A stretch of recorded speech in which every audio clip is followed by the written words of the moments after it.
Thrive Conversations, where we deep dive into real stories and insights that shape our mental health, resilience, and a journey towards a more fulfilling life. My guest today is Ikalo Udo. Sie. She was my senior in secondary school. I remember her so well. I don't even know how I remember her that much. I think she was dorm prefect when I was younger. So she was there and my senior in secondary school one. Then she is a coach. God, in fact, she's a lot of things, and she's an amazing communications expert. She does public speaking for teenagers. If you have a teen or even younger than 4 years, from 4, that want to learn public speaking, please, you will see her handles at the end of this show. Please connect with her and get your children in. And today we're going to be talking about parenting patterns and how it affects the mental health of your children.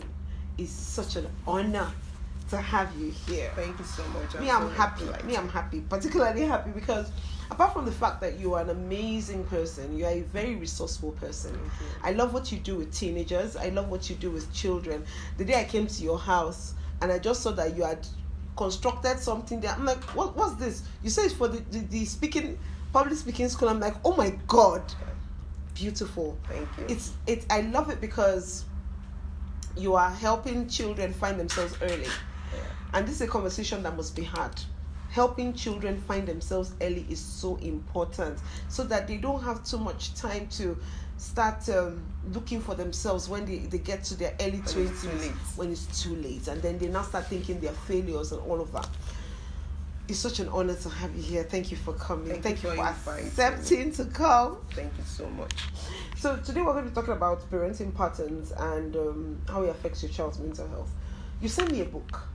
Yes. God. You told me to try and read chapter 1 and 2 before the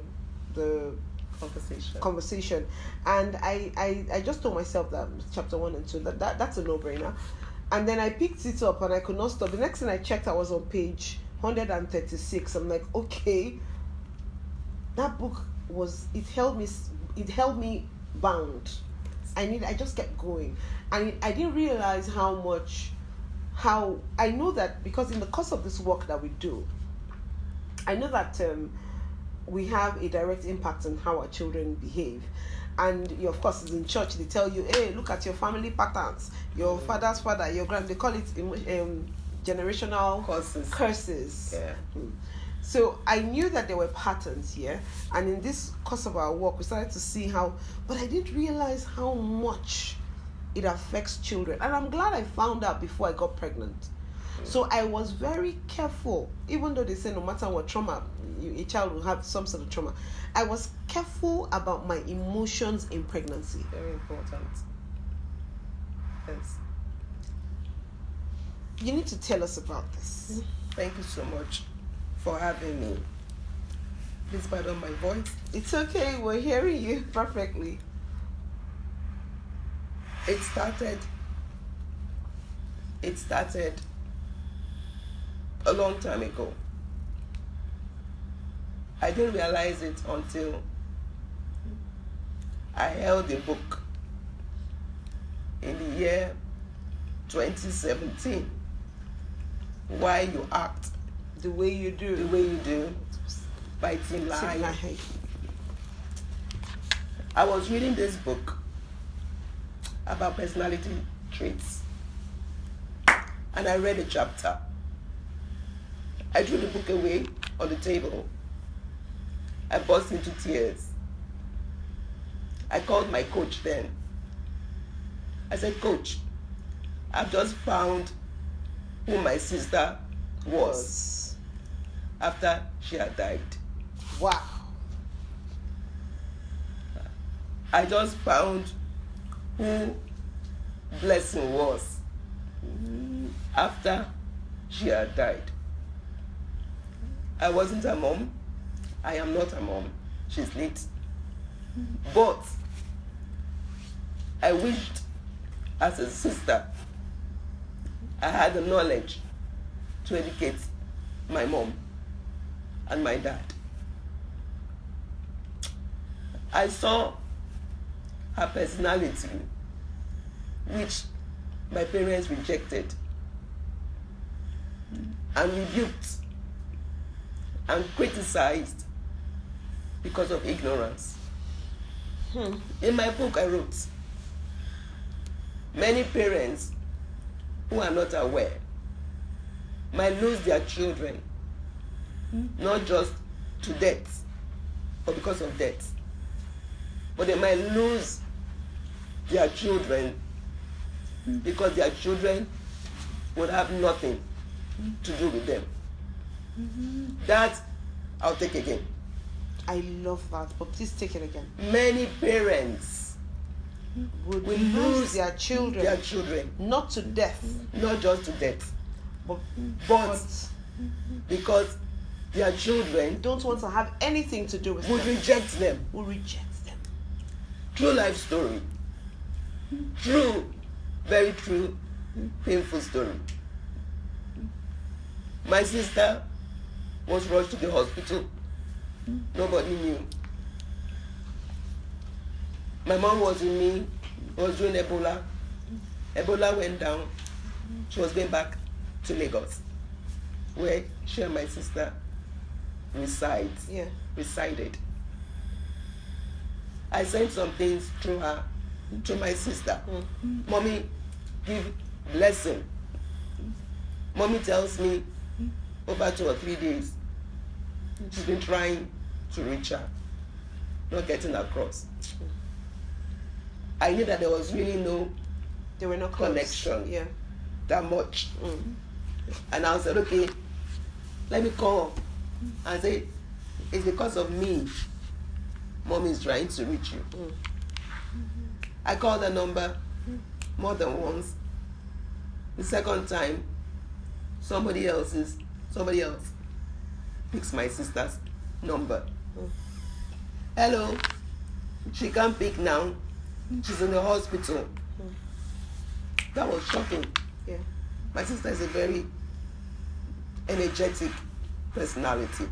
Hardly falls sick. So I probed, alerted my mom, told my father. Blessing is ill. What was going on? That's when we tried to reach our colleagues. Said she was in the hospital. No family around her. Nobody knew. She was around 42. She was not a baby. While there, listen to what happened. My mom abandoned everything, rushed to look for the hospital. When she got there, she decided, in fact, that was where she stayed.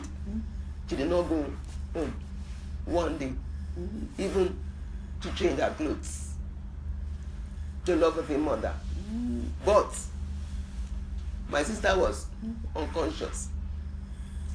Colleagues came and they were asking the nurses, who is that woman? That every time we come, she has been here.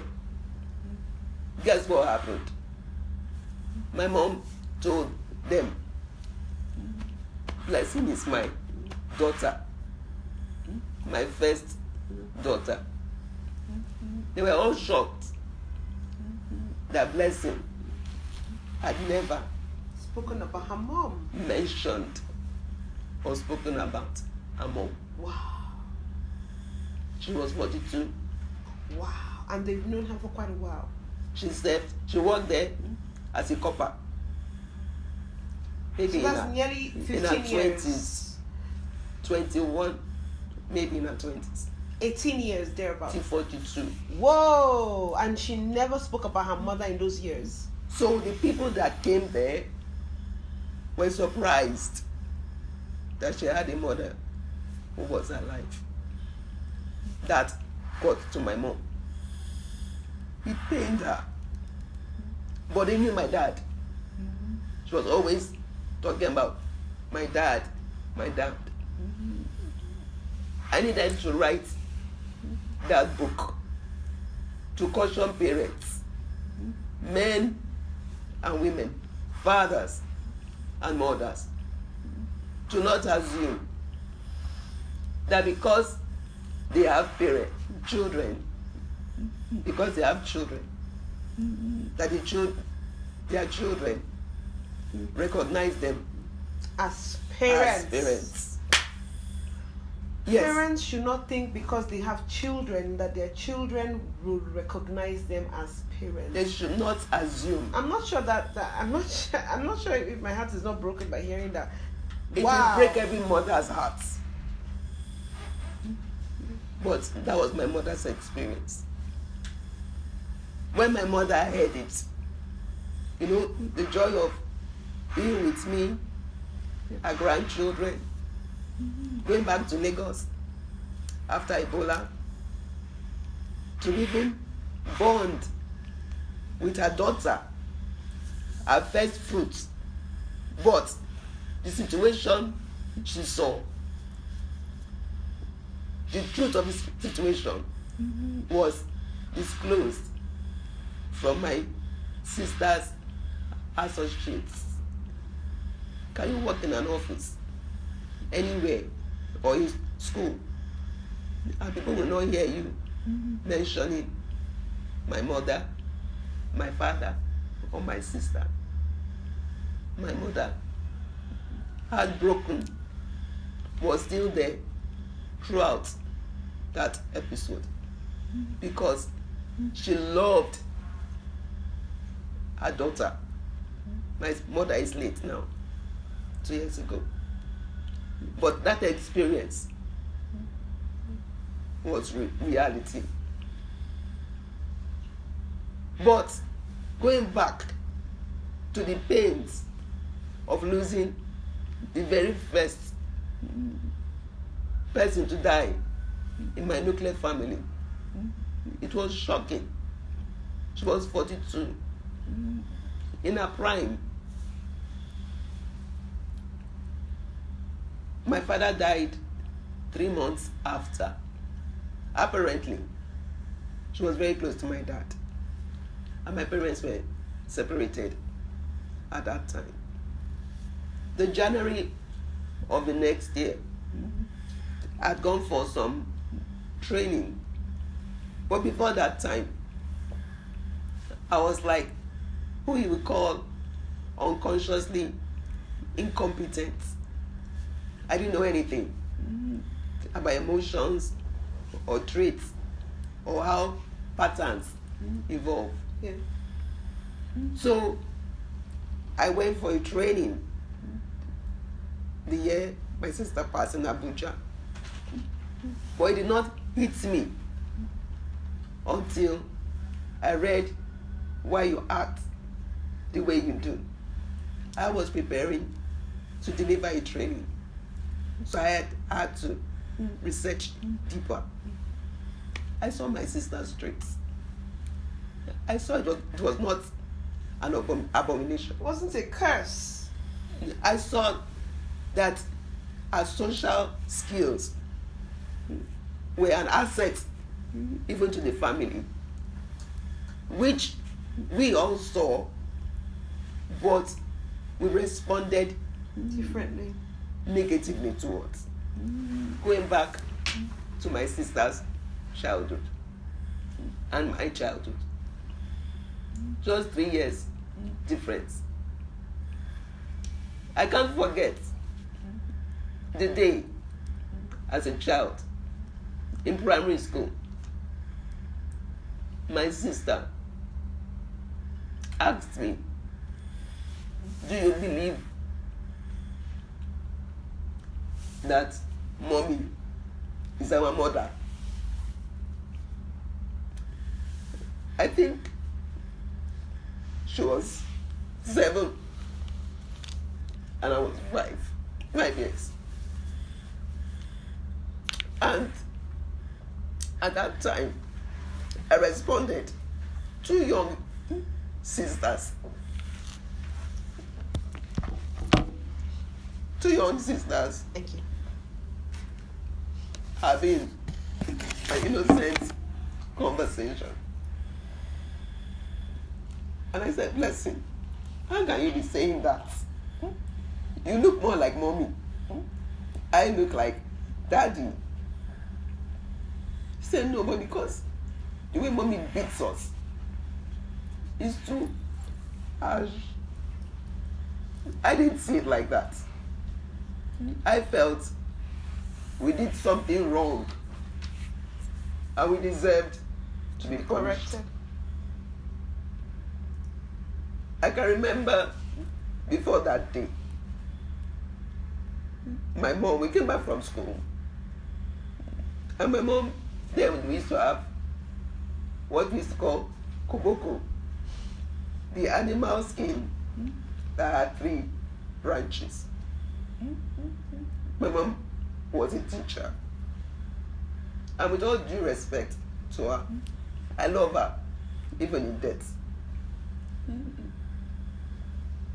She corrected us for something we did wrong, told my sister to kneel down, carry what Yorubas call joko, small stool. My sister took the bigger one, and I had The smaller one. We carried it for a long time. Our hands were shaking.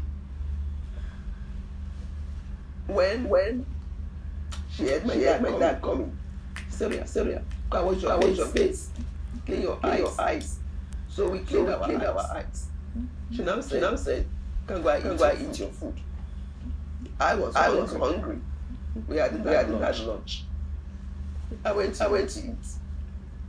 My sister refused to eat.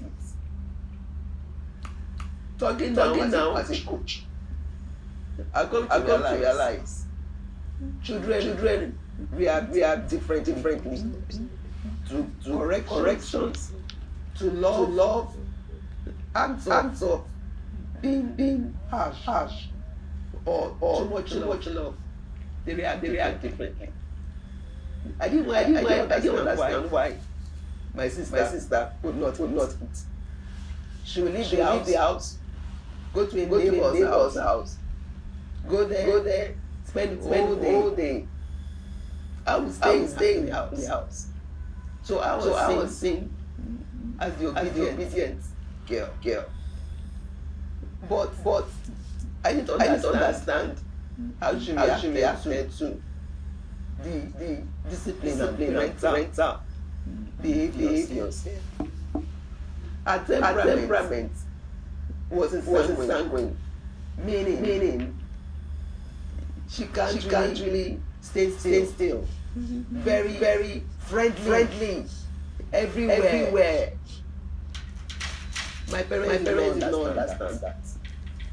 They felt she was loose. They felt everywhere. She was everywhere. Meanwhile, I envied her. I wanted to be like her. I was timid. I couldn't speak. When I'm coming home, and maybe one of the boys on the streets try to call me, follow me. My sister would come back. How dare you go back? She protected me. I didn't have that God. I couldn't. So my parents did not see. They did not know. Ignorance has caused many parents to behave in a way that's driven their children that they love so much. And is that Love so much, but they lacked the knowledge to handle them. I want to refer to a quote in my book. As parents, please don't clean your lens to see your children. You will only see clearly what and who they are. Instead, get knowledge to get the right pair of glasses to understand each child. Take separately. Don't clean your lens and say, let me understand you. All of you from the same perspective. Wow. Don't. For each child, wear the right pair for his sanguine. When it's a melancholy, remove it. Wear short fighting. Parenting is work For that child. Whoa. For a phlegmatic, remove it. Wear the pair to see a phlegmatic. For a choleric, remove it. So, my advice, don't say, I'm going to understand each of you from my parenting cap. You have to wear different hats. This is why you hear parents for say, different children. you hear some parents say, why? And her brother is like this, so That is a mistake. her brother is always, but her own is like this. Wow. I learned it by retracing my steps, using my sister's experience, because I sought knowledge. I did not know that being in that environment, even though being quiet had mopped up a lot of harm, that when I got married, the things I did not like, I started doing it.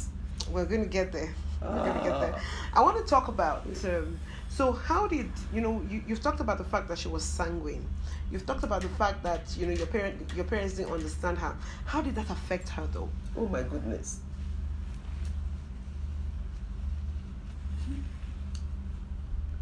Parenting patterns. Yes. Because you talked about also, we'll still get to how it affected you and your own parenting. But I just want to know how it affected her first. She rejected home. She ran away from home at that teenage age so many times. Can you imagine? My mom one day came from work. She was a teacher. Blessing was not at home. My mom went out looking for all my sister's friends, classroom friends, school friends, 10 years, and the likes. She went to their houses, told me to take me to her best friend's house. I felt so embarrassed because my sister loved her friends, and they loved her company. She was the one going out. My sister told my mom told my sister's best friend's mom, please avoid your daughter from mixing with my daughter.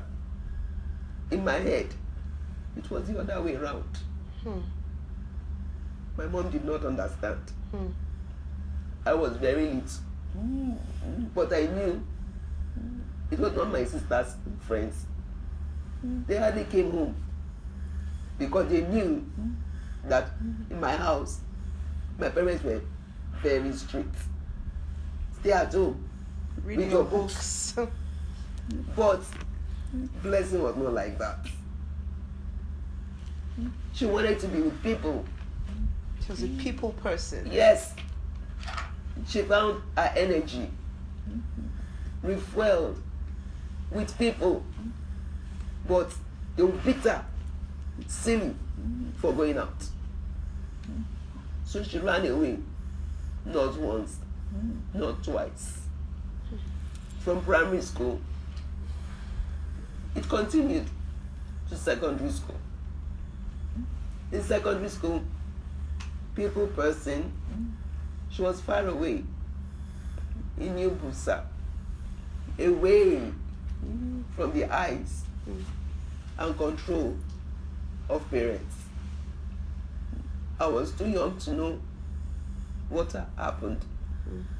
But I heard she had a problem in school. Okay. So she couldn't really finish. And my father made some statements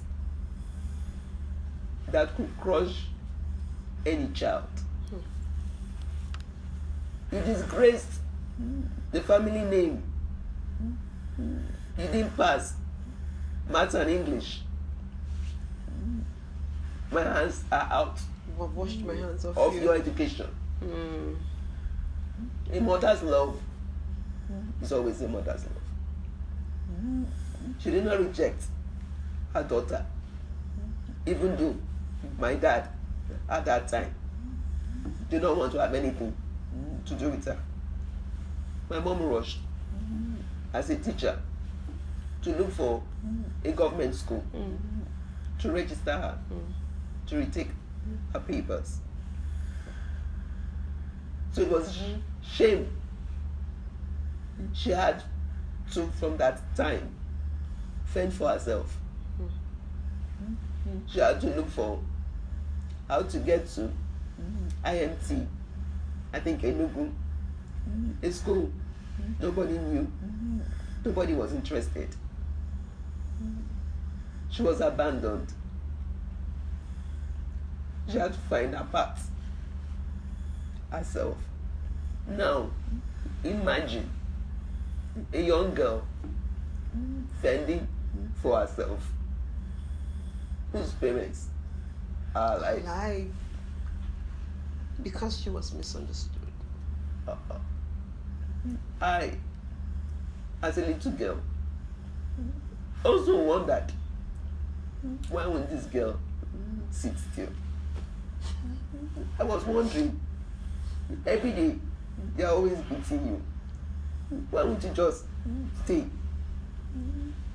And I admired her because when she used to go to her neighbors' houses, she was streetwise. Yeah. She would come home, do her makeup, look so beautiful. I was like an ugly duckling. I would admire her. She did not learn it from my mom. There was no one senior to her.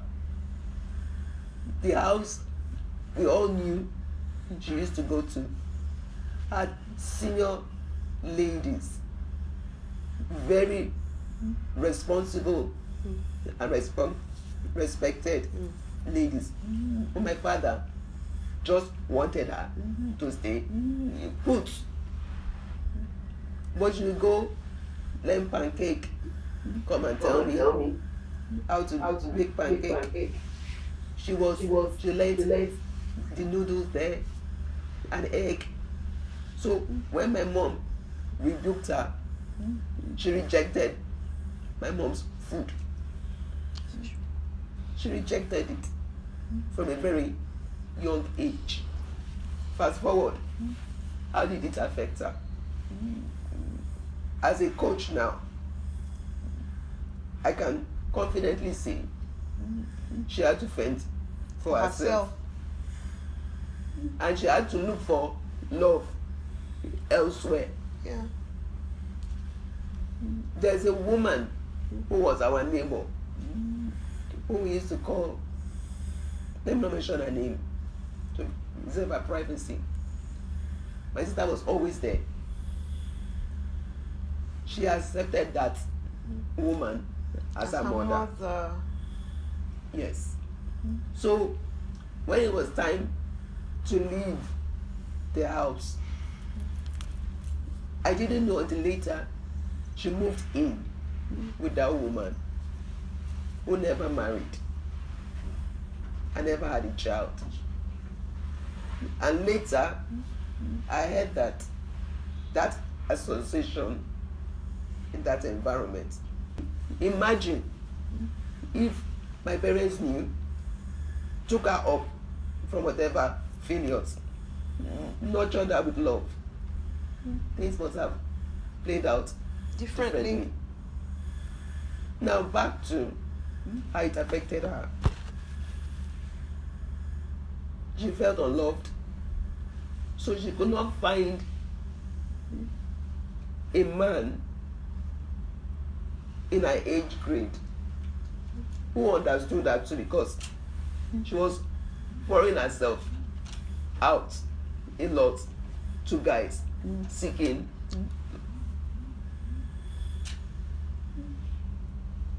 She genuinely loved the person she dated, but from discussions, because I had to investigate, the guy was scared because of the love she was showing towards him. He felt it was abnormal, not knowing it came from a place of what she lacked, trying to get back. Because this guy actually said that he actually loved her a great deal. She was actually, according to him, his childhood sweetheart. But sometimes the way she reacted when she was angry, that outburst, which as a coach I've come to realize, unresolved issues, very new, can come out in a way people will not understand. Uncontrolled. Yes. Why are you behaving like this? Yeah. Not knowing that there's some hurt she didn't know too was there. Why I want to link it up? Because of time. She now got married to maybe somebody who in her wildest childhood dreams she did not anticipate she would get married to, because of the age gap. And she could not now conceive. And that brought a lot of trauma, because she really wanted children. Initially, I married first, and I had my 3 children. She wasn't married. You can imagine how devastating it was for her. I'm sure she would have asked herself, growing up, my parents didn't really accept me. Now where are the guys? And I told you what must have driven the guys away, especially getting feedback from our young sweethearts when they were young. Why he did not go ahead? He was scared. He loved her a great deal, but he couldn't handle the outburst. She got married and she couldn't have children.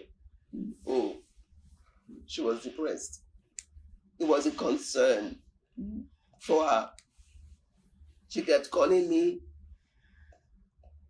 telling me, Ikalo, I went to the hospital.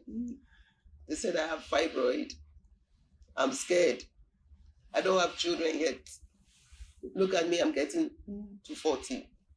Then, should I freeze my eggs? She was not happy, even after marriage. And to make matters worse, her husband was not based in Nigeria. He was based in the UK. The year she passed, 2016, I believe, she traveled more than 2 times, but like 3 times, just to meet with her husband. Then, and on a particular day, she calls me up in the night,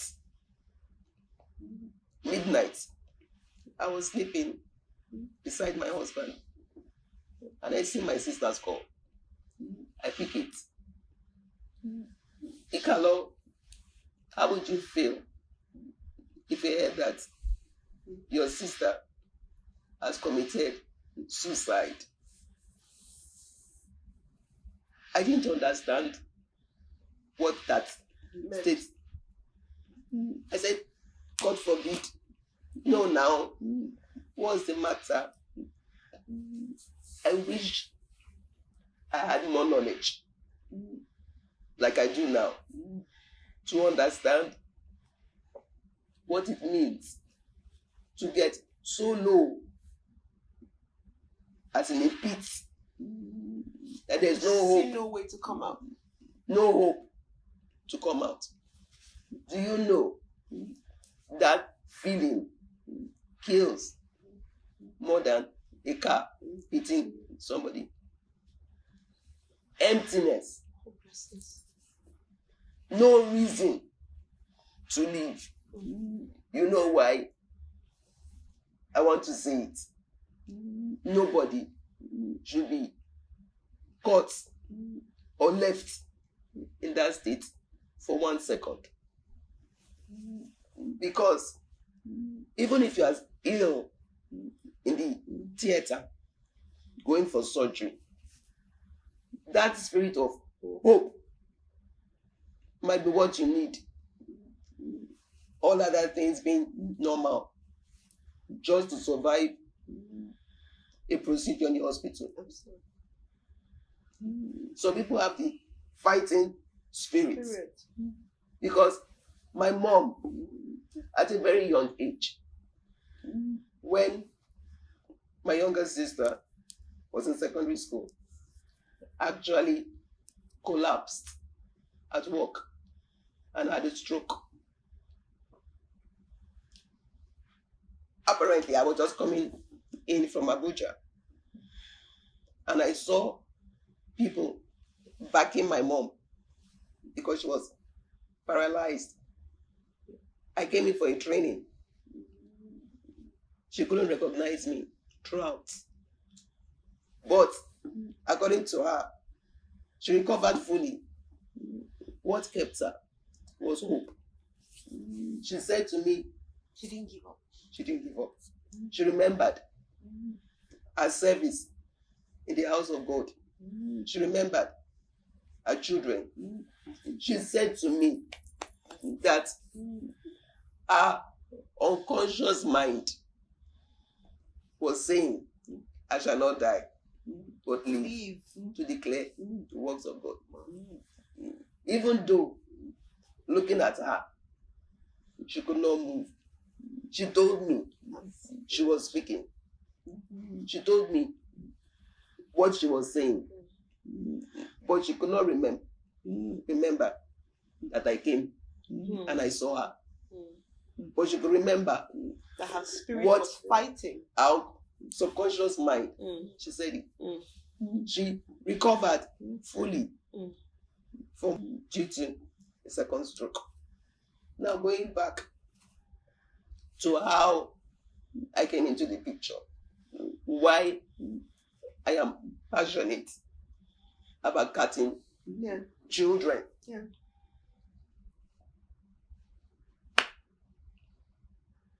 With my knowledge,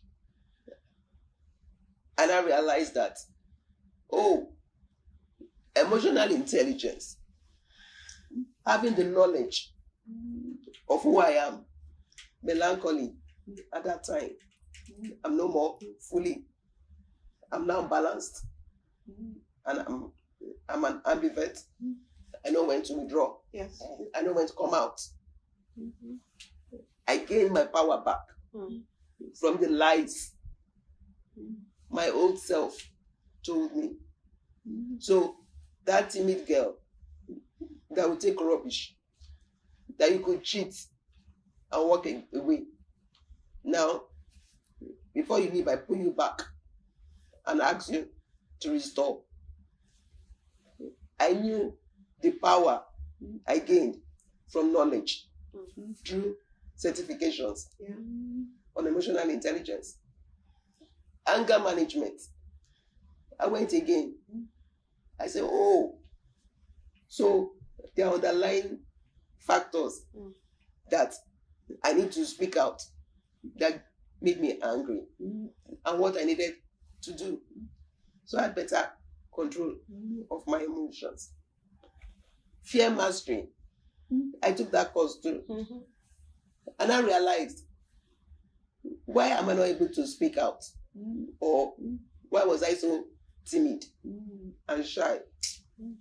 I did not know some things. Now that I know, you will never find me unaware or timid. So I said I will teach this to everyone I meet. And I realized that if only there was a fear mastery coach for children as young as 4, they will not suffer like I suffered during my childhood, where I missed out on a lot of opportunities. With my knowledge, I now went to meet my coach. I've done emotional intelligence, fear mastery, anger management. But I'm not fulfilled on my job as a banker then. What should I do?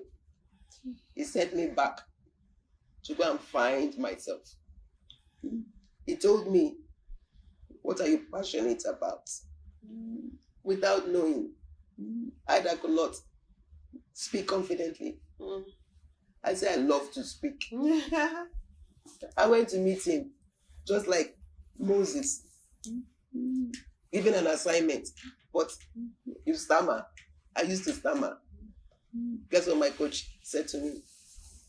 He said, now that you know, listing out all your skills, what you love to do, but you can't do it. He recommended 2 organizations. Go and seek knowledge. Because in this place that we have trashed out to discover your passion, you will flourish and you will gain fulfillment. Those 2 words were key. I didn't have knowledge and I wanted to flourish. So I went for it. Now I can proudly say I'm doing what I love because I sought knowledge. But so I was training other people's children to help them discover themselves. Little did I know, I had fire brewing under my roof. It started from my daughter. In church one day, I told her to read the scripture. I called her out, like I would call any other teenager. Go and read. She was on stage. I turned back, hoping to hear her voice. What happened? This young girl was visibly shaking, tears rolling down on her Bible in front of everybody. Really, I never realized my daughter had that challenge of being shy in front of people. I rushed, told her to sit down. I read it in the car. I apologized throughout that service. Till we went home, her head was down. She felt disappointed me. Oh. Disappointed me. Embarrassed.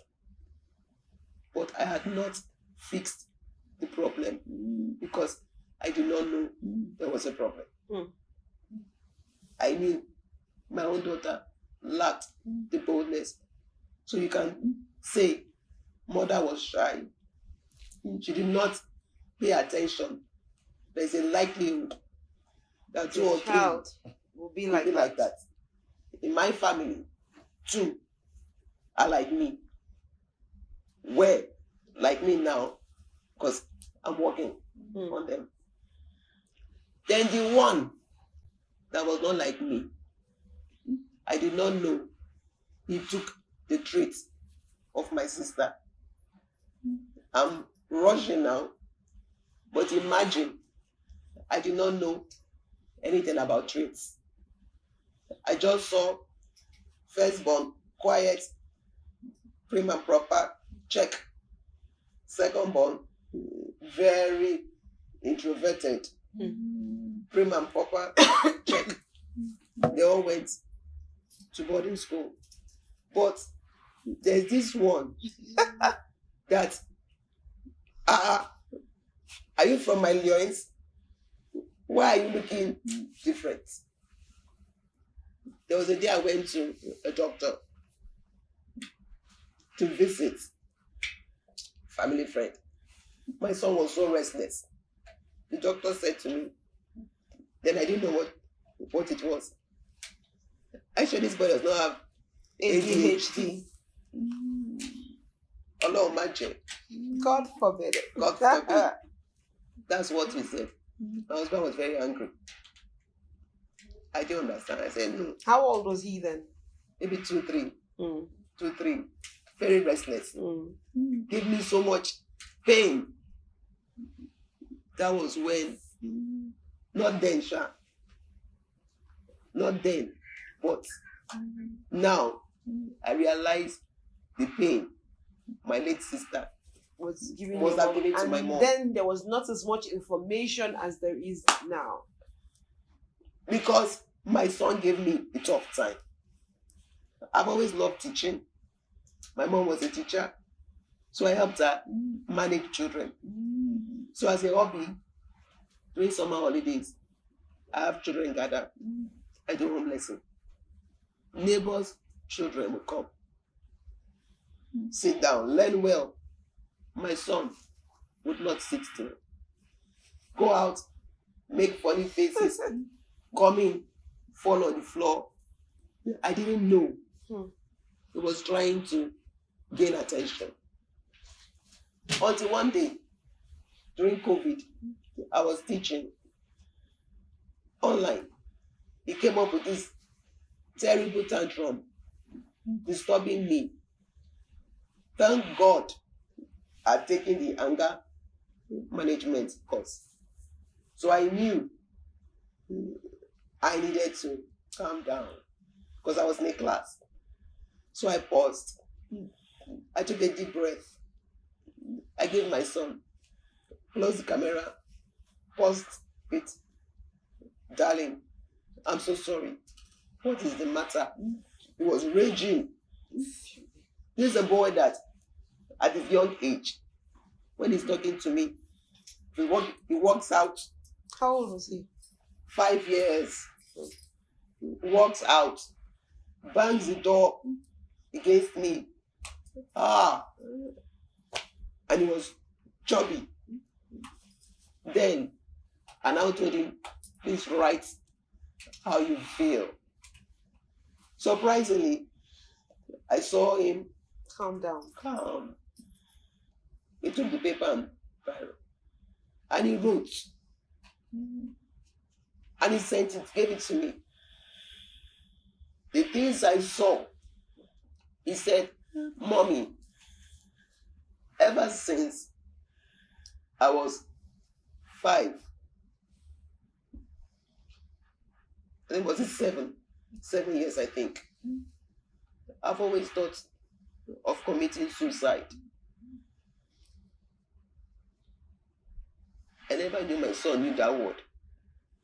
I never knew that word was what a child could say. All right. He was 7. He said many times he wanted to kill himself. He said to me, days before that day, how I picked up my phone and called my sister, his auntie, and reported the heartaches he had been giving to me.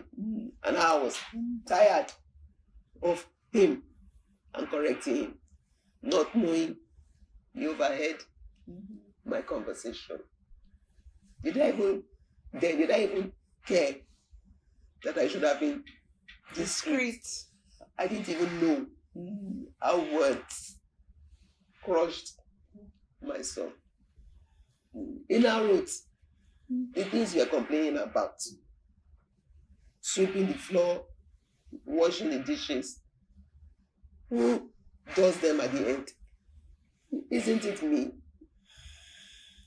I now realized I was comparing the way the others did it to the way he did it. The others, I will say it once, they'll go and do it. They'll get it done. Himself, I will say it, shout it, shake it, push him. You now didn't know that his learning style, communication style, oh my goodness, ignorance. I stopped my class immediately, apologized, discharged whoever was there, knelt on my knees, started crying.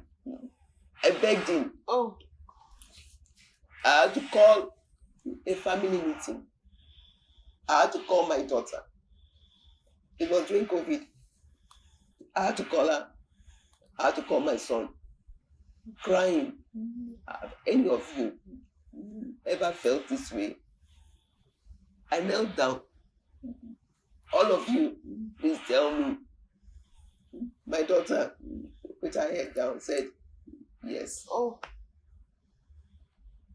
That she felt she was not living up to the standard. She said something. She said there were times I used to compare her with her best friend. She also said there were times grandma used to compare her with her best friend. That in boarding school, she told another best friend that my mom does not love me. I said, me, I didn't know. Never would I have known to make amends if I did not ask. If I did not make the environment conducive with my tears. Then, my son, that first son, he said, no, that one will never see anything wrong with what I do. My daughter said, but my son, I then realized, because of the notes in my head from my lessons learned, it's very auditory. Better watch what you say, the tone of voice you use. Because while trying to fix him in my head, I kept changing schools. A teacher told him, naughty corner, and was always on timeout. In that school, I observed that they could not connect with him. So I changed school. The new school we went to, I had to introduce my son. My son will not sit still. It's like this. It's a sanguine because of the knowledge. Yes. So the head teacher, thank God for the head teacher, took out time to look for an experienced teacher who was the grandmom. To cut time. That woman, I don't know what she did. My son came first. In a new school, first term, I ran to meet the woman. What miracle did you do on my son? You mean you can connect to my child to win my child? My son came first. First term, second term came first. She told me, nothing is wrong with your child. Your child is a kind of child that cannot sit still. So what I do, and it's very fast, I allow him to copy notes I send him out of the class to go and exert some energy so that the slower ones can catch up. When it's time to teach something new, I call him back. He's energized fast. So because she understood his communications, she could reach him. He now opened up to receive love and learning. So I like to state, many parents who are going from one prayer house to another prayer house. Please just help me look into the camera. To another prayer house. Many parents who are going from one prayer house to another prayer house, anointing their children's picture, spoiling the fine picture because they feel the devil has done it. In most cases, it's not the devil. It's lack of knowledge. You need to understand your child's personality. Most importantly, connect with your child. Understand their love language. Immediately I realized that words affect my son. His love language, words of affirmation, touch.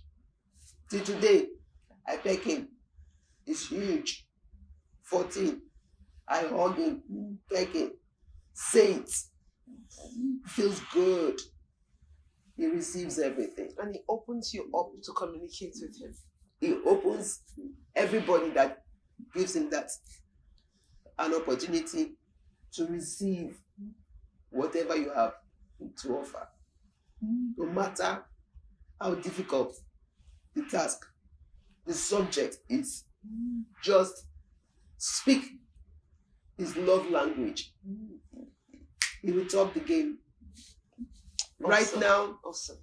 my son is performing at his peak. That child that I once felt was a bone in my neck, was the comma in my family, was the one that the devil gave me a prayer point to make me stay on my knees. Ignorance. Many times we console ourselves. There will always be a Judas in Black family. sheep.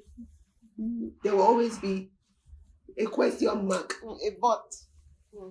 Lack of knowledge. So I say again, don't use the same lens to look at all your children. No. Get different glasses. Just like you for go each child. short-sighted, long-sighted. I can't see small prints. It's too far. That lens needs many portions, or rather, Different as glasses. many. So I'd like to stop here. I just feel like I have to invite you again because there's so much to unpack from what you have just said. So much to unpack. I love the fact that you were able to tell us how, you know, your sister's personality was misunderstood and led to mental health issues. And without you even realizing, it started to happen again with your own son. I'm glad that you were able to say this. Sorry. I was now the mother who was misunderstanding Your own child. if I did not have knowledge. If I did not seek knowledge, I wouldn't have been surprised that my son would have followed the path. If that your sister did. Imagine him at 7 saying he actually wanted to commit suicide. And then his sister, who appeared to be also normal, said she has also felt like that. I'm glad you got the knowledge. May we not lose our children from our own ignorance. I'm glad that you got that knowledge. And I really, we have run out of time, but I want you to tell everyone what you do. If you have any programs this year for the public speaking for children, just let us know whatever program it is that you have, and then people can connect with you, and also your social media handles. Of course. Thank you so much. Thank you so much for this opportunity. I'm a lot of things to a lot of people, but I'm passionate about children. If you have a child, if you're listening to me, and you heard my story, if you have a child from 4 years, or a teenager, or if it's even you, that you've seen yourself in my story, and you've misunderstood your child, please bring them. Public speaking is very important to me. But I realized there are some hindrances due to unresolved issues that is making your child not to perform at their peak. So in my communications program, which is actually happening tomorrow. Oh. Tomorrow, yes. Tomorrow, 8 to 10 in Abuja. But you have other ones that you do. I have. So online. If they follow your social media, they will see when you have the next one. Yes. Yeah. They can go Ikalo Udo. Okay. My name, Facebook, Instagram, LinkedIn. Ikalo Udo. IKALONE UDO. You'll find me there. Awesome. Thank you so much. Thank you so very much. Thank you. And I have a little gift for you, just for you to remember the amount of impact that you have come to give to the world today. I don't want you to ever forget. I don't want you to ever forget that you have blessed someone today, and you have also sent healing to someone today. Because someone has realized that also this is what it is that I have dealt with. And I'm sure we'll get the testimony. So please accept this from us. Oh my goodness. We're very grateful that you were able to come on. For doing this. Thank you for this opportunity. Thank you. Thank you so much. Thank you. So thank you all very much for this episode. I hope you have learned something. I hope you have gained something. I hope you have healed from something. And I want you to know that parenting patterns actually can affect your child's mental health. You heard it from her. Please share this video, like it, subscribe, and if you know anyone who's going through anything that will gain a thing or two, be very, very conscious to tell them, watch this to the very end. Until we see you in the next episode, remember, there is no health without mental health.